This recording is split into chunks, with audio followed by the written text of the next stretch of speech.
Bienvenidos, amigos. This is Jaime and Fuego here for the horror show, and we are getting horror-centric at the Phoenix Comicon 2015 with a very special guest of ours. This is Rafael Albuquerque. Hey there. Greetings, sir. Thank you for speaking to us today. We appreciate it. My pleasure. Love your costume. It's awesome. Yeah. As you can tell, I was inspired by the character which was co-created by Rafael here.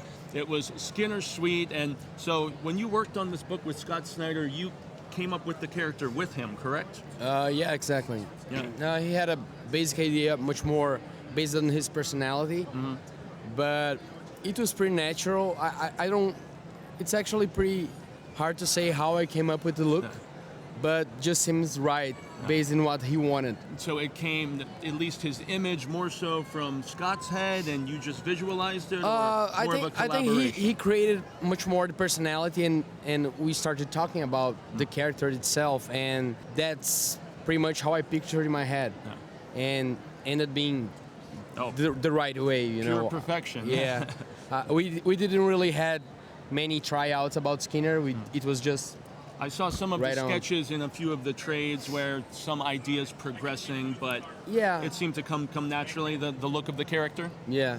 Very nice, very nice. So the book just began the second cycle. I believe you're going to hit issue 10 this summer, which is further exploring the adventures of Skinner and Pearl, whose paths just keep crossing. You know, even when they drift away, they still get intertwined together. Exactly. Yeah, well, the second cycle is much more about...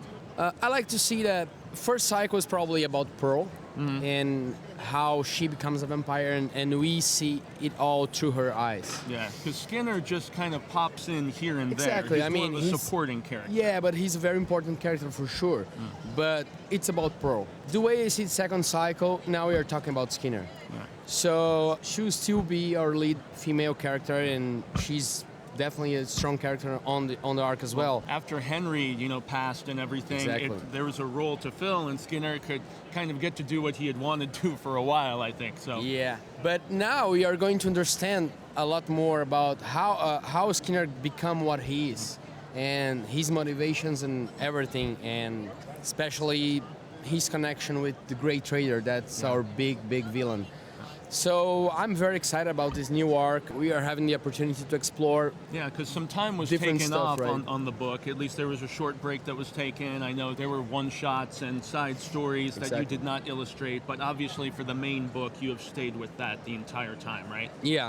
Excellent. So I have to say, with exploring the history of Skinner, you must mention Stephen King, who collaborated on the first volume with you. What was your collaboration with him for illustrating the more historic portion of that first book? That was very interesting. I mean, it's a lot of work when you work in. When you're doing something that's historical, that takes a lot of...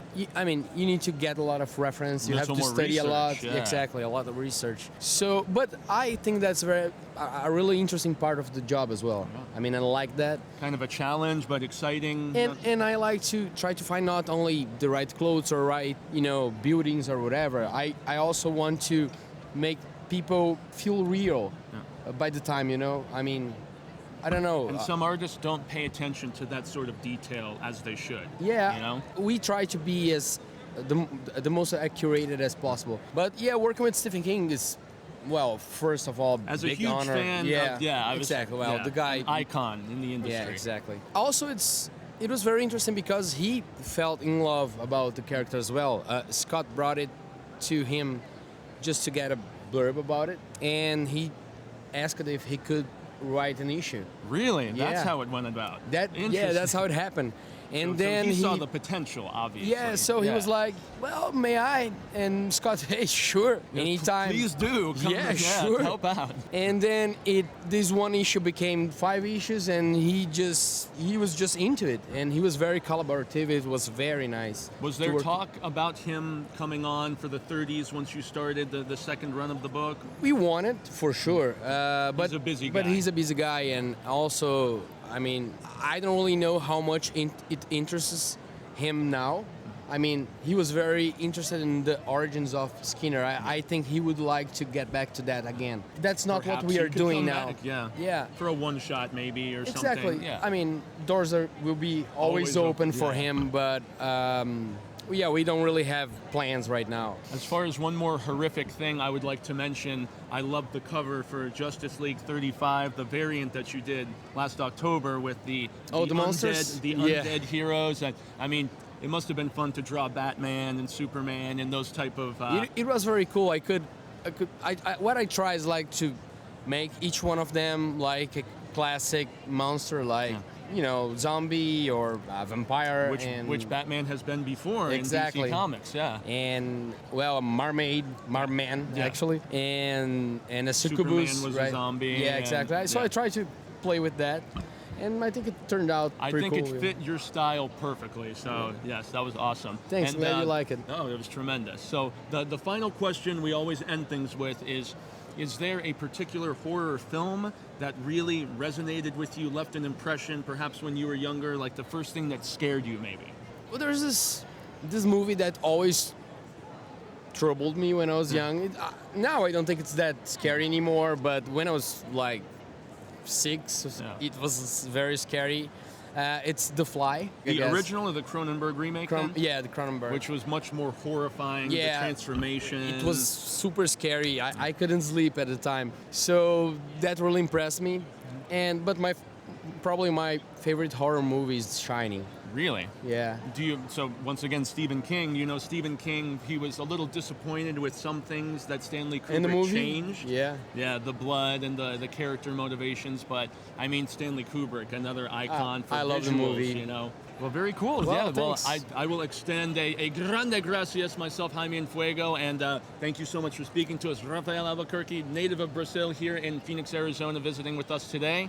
And we look forward to seeing more of your work as the years go by. And is there an Instagram, a website, somewhere where we can refer our audiences to look at all of your works? Oh, definitely. You can find me on Twitter. It's Rafa Albuquerque, and Instagram is Rafael Albuquerque 81. Yep, and I know you're on DeviantArt as well. I was looking at some of your stuff a little that's bit. Much smaller very in comparison. slow in there. Yeah, Okay. I'm not updating it, but sure.